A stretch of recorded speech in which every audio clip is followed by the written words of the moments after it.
Blog Talk Radio.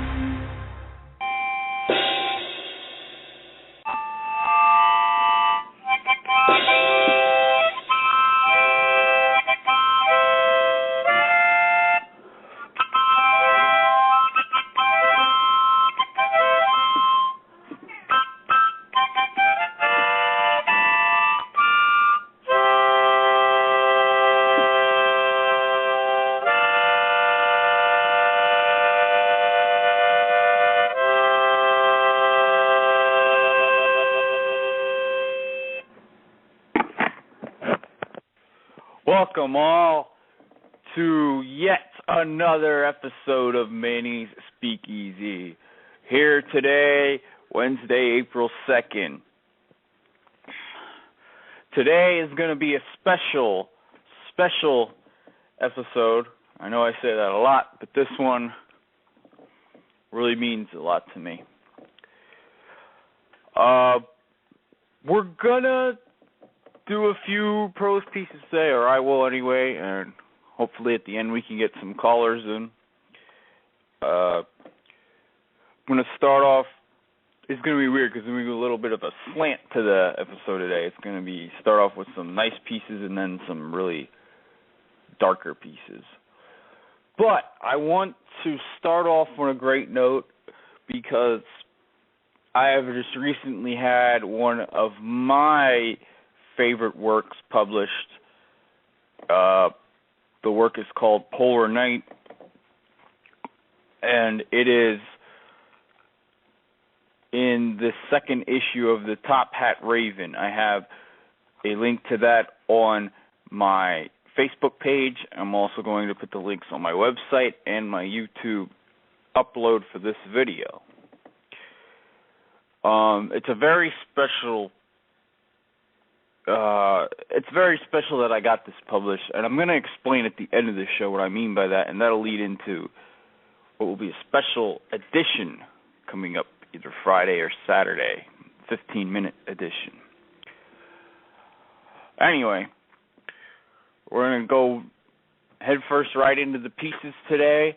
The first one is called An Angel Swoops Down to Pick Me Up Off the Road. And this is also a special piece of mine, a piece that I wrote a few years ago during a hard time, and I'll explain it more in depth after I read it.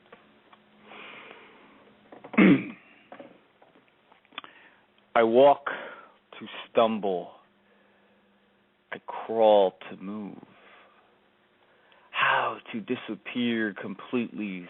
Lush, schizophrenic and full beginnings have me on the verge of tears. But, child o' mine, may make me want to punch the person who turned it on. I used to identify with that song. I don't know why. I never have had a girlfriend. Maybe it was for some altruistic, superficial fantasy that felt all too real. Even though I knew in the end that after I thought about it and realized it was a farce, I would slump to my chair lower than ever before. I'm not here. This isn't really me. All my dreams weep into my life and wilt it. Oh, I almost threw tits for it. Always on the mind and never in my hands. It would be poignant that I make that mistake. I make too many mistakes. The aplomb of this note, or absence of it, declares the chaotic surge into oblivion I chase every day. I don't do it on purpose. My mind tends to have a mind of its own, if that makes any sense. It's like my thoughts run away from me and hide. Meanwhile, evil demons saunter through my brain during this disappearance. They make my mind their playground. They fuck with me until bloody knuckles bring me tumbling back down to earth or up. I don't fucking know. These are my thoughts at 4:30 in the morning. Scary to me is they return almost every day now. What is so hard to explain, what is so complex to grasp, is the innocent bystanders I pass can't lift a finger. They don't know how. Therefore, I try not to let yet another grim idea rupture into my consciousness. I've had too many rats inflect their voices unto my eardrums. It's time to stop. This day, though, is different. Someone is speaking to me. Faint but assuring and delightful, I can feel the whispers seep into my brain. A lovely, billowy, optimistic voice reflects from an angelic soul. Her sound waves touch my heart at a rate of which I can't measure. It's too fast. Even when I fall on shells and step on sidewalk cracks, I still feel beautiful. When I let her enter the deepest, darkest trenches of my tundra, she doesn't run away. Her face doesn't clinch up. Her mind doesn't shut down. Everything I say is ingested, inhaled, and digested through her system. She listens to me, and I listen to her. Mostly advice, but it soothes. The debt repaid will never be enough, but that's how it should be. Thank you. You're helping me sew up the broken seams. Better yet, you're helping me make new ones.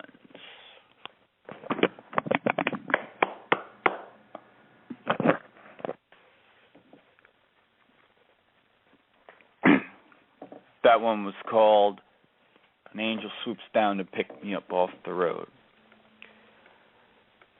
And that one is special to me because it reminds me of a certain person that fortunately used to be in my life. No tragic occurrences here as far as growing apart. It's just what happens in life. You grow apart sometimes. But I was going through a really rough time, some family issues,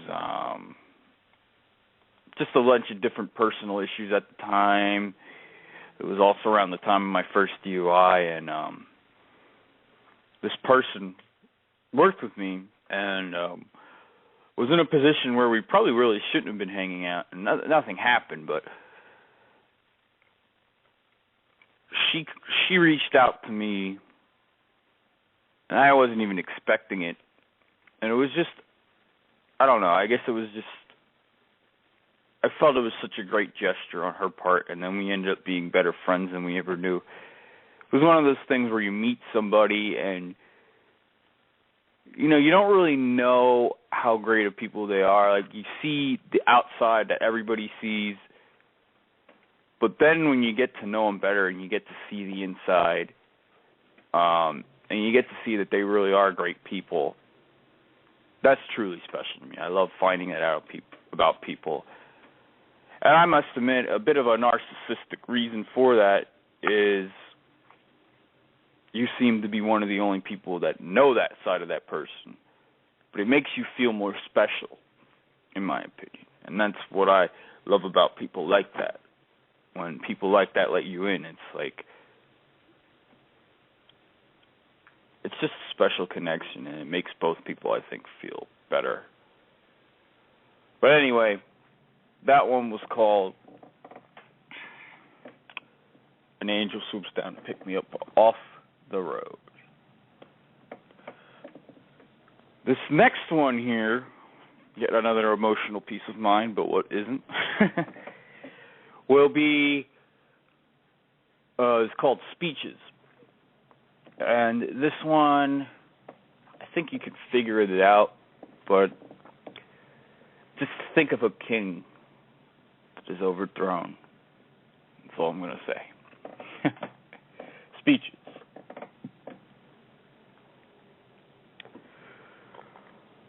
I am a master. I am a king. I am a father, grandfather, and a sage to all mankind. I am your leader, master, ruler, and godfather. I am in all of you. I just hope you know I will not be around to see my work pay off.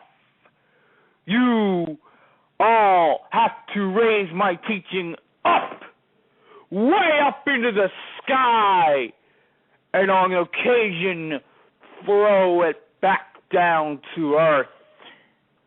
This will humble us all, as adversity shows the way to character building. We will find out when I'm not here who is all worthy of leadership and prosperity, financially and morally. You must all force my ways into the consciousness of relevance for the present and the minds of the future. Now is the time to show your worth and your colors. Please all make way, as the king must leave his followers and begin this noble process of natural selection.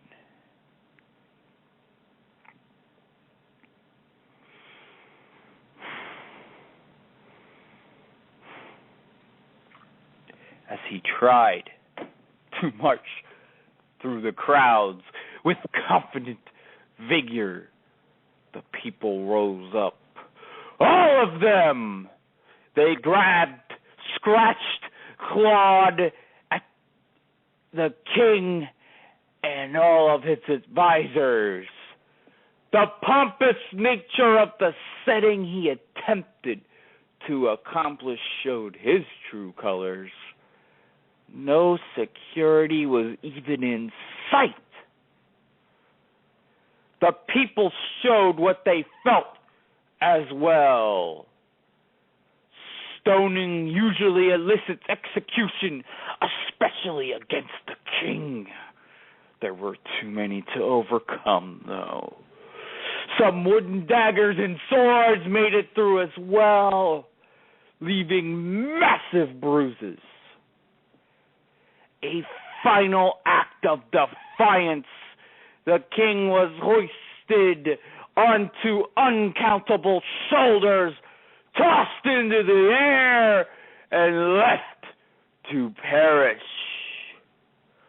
The fall was coming too long.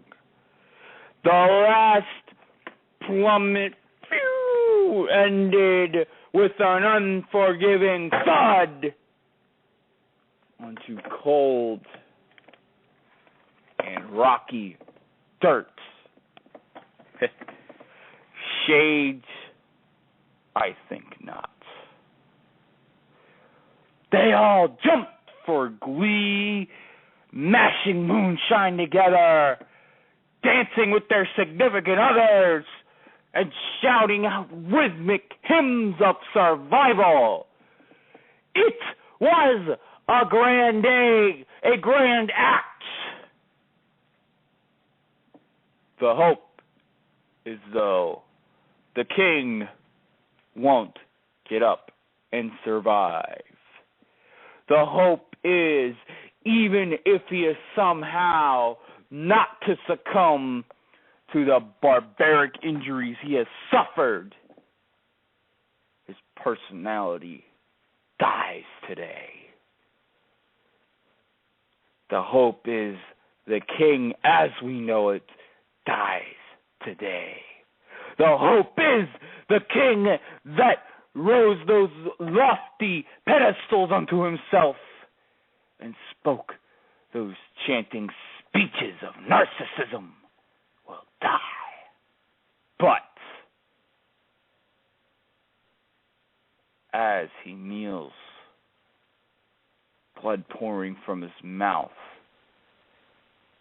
procession leaving him, you look into his eyes and you find out one thing. You know he won't change.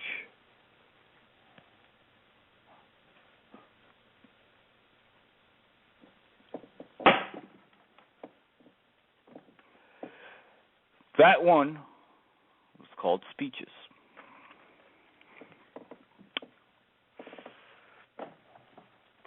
This next one is actually probably not finished, but I'm going to share it with you guys here today anyway. It's called Good Friday Disaster Day. And this one is loosely tied to the 1964 earthquake, just about 75 miles away from Anchorage, Alaska, and it was an incredible destructive event. And this kind of explains that, but with a little bit of a twist. This is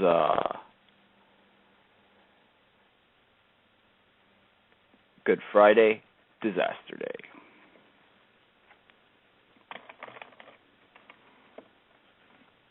(1964), Good Friday.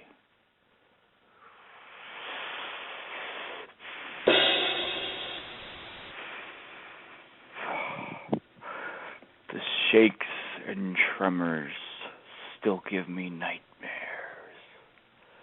It almost feels like you're in your house and it's exploding. Plus, you can't get out.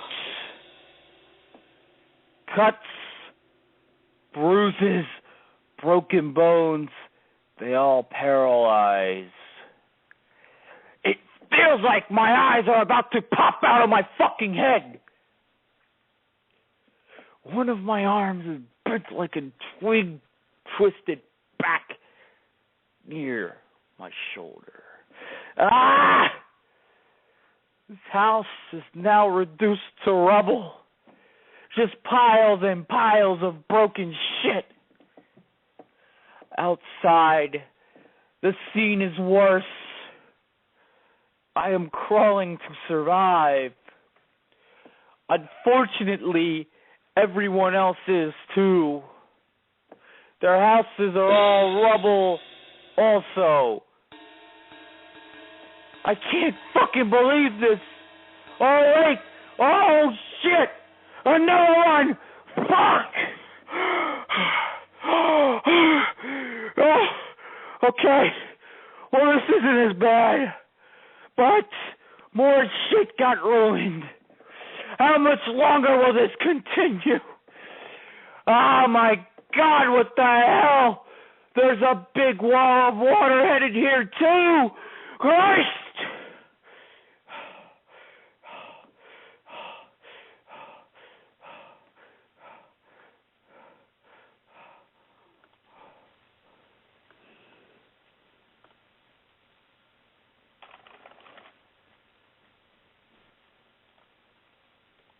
(2004), Good Friday, 40 years later. Look at this fucking picture. Look at it! There's nothing here. In case you don't know why storm surges and tsunamis are so destructive, all I got to say is saltwater. Fucking saltwater. The salt alone destroys forests like this one.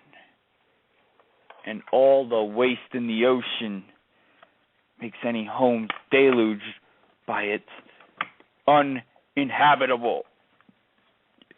I am still amazed coming back here.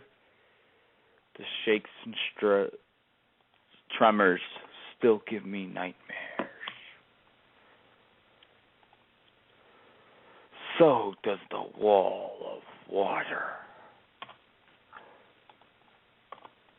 The tremors can topple buildings and kill people. But at least when it's done, you could start rebuilding.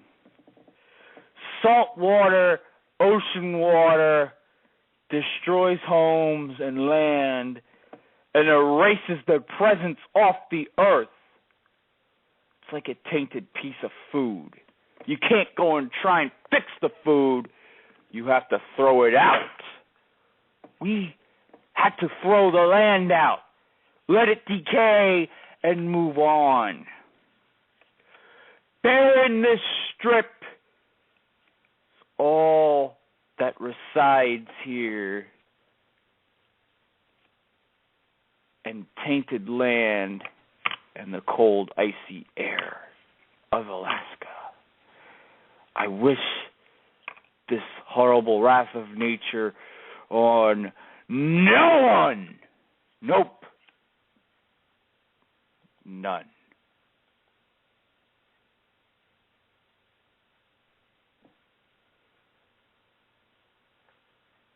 To 2014, Good Friday, 50 years later.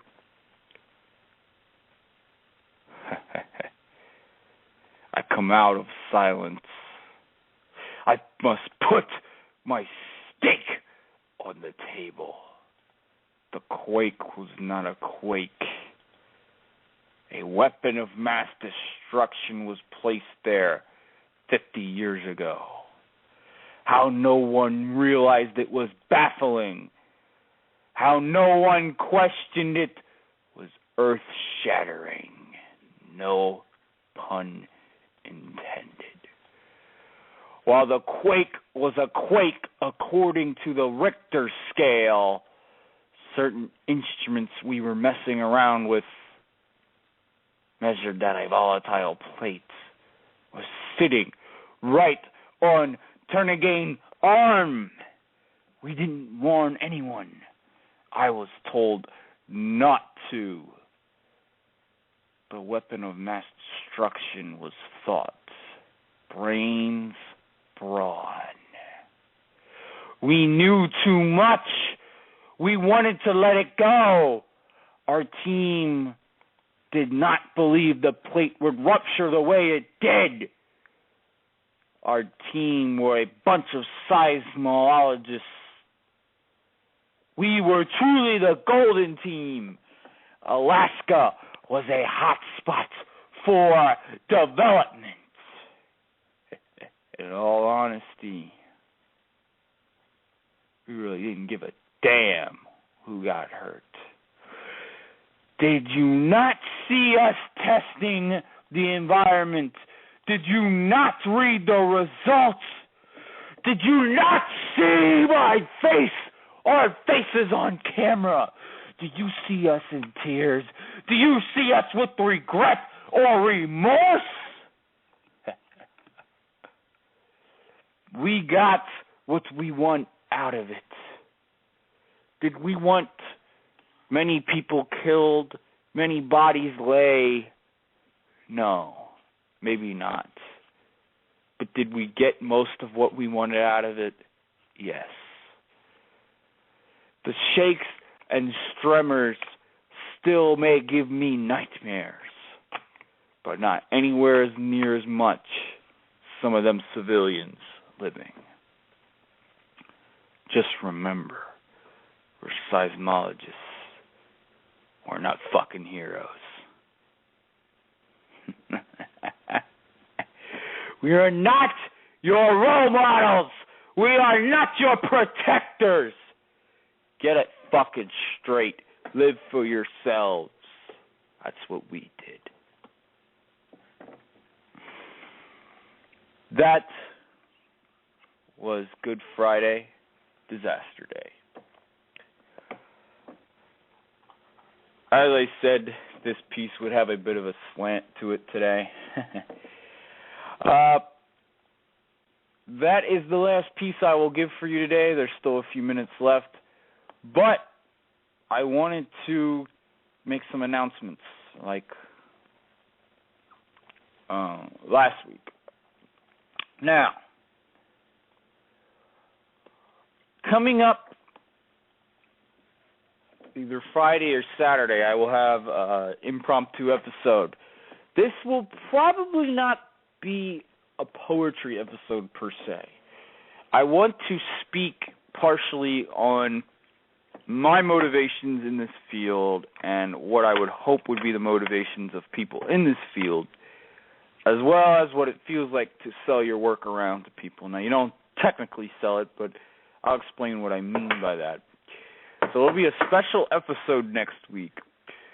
And then on the 9th, next Wednesday, another political episode. I know I enjoy talking politics, and I'm sure some of you do out there. This one will be, it's going to be split into two pieces. Wednesday will be the poetry aspect of it. I'm going to write poems about politics and more maybe socio-political issues. And then Friday or Saturday, and maybe as early as Thursday, see what I can do here, I'm going to do a political episode where I will speak more on political topics of the day, of this time period, and not as much poetic per se. So the poetry next week will be split into two pieces. After that, I'm still not sure where I'm going. Maybe we'll have an April theme, a flower theme, I don't know. We'll see where we go with that. But that's what is on the agenda for the next week or so, I would say. Please tune into my YouTube uploads as well as check out my website. There's new things on there. I'm also got a link on my Facebook page. I'll put it on my website and my YouTube uploads as well on the piece that I mentioned today that was published called Polar Night and will be somewhat the focus of my next episode, which will be Friday or Saturday. Once again, I'd love to see some callers in here, but I'm going to keep going whether they're here or not. Thank you all for listening, those who have now and those who will listen. Have a great day. See you in a couple days. Thank you.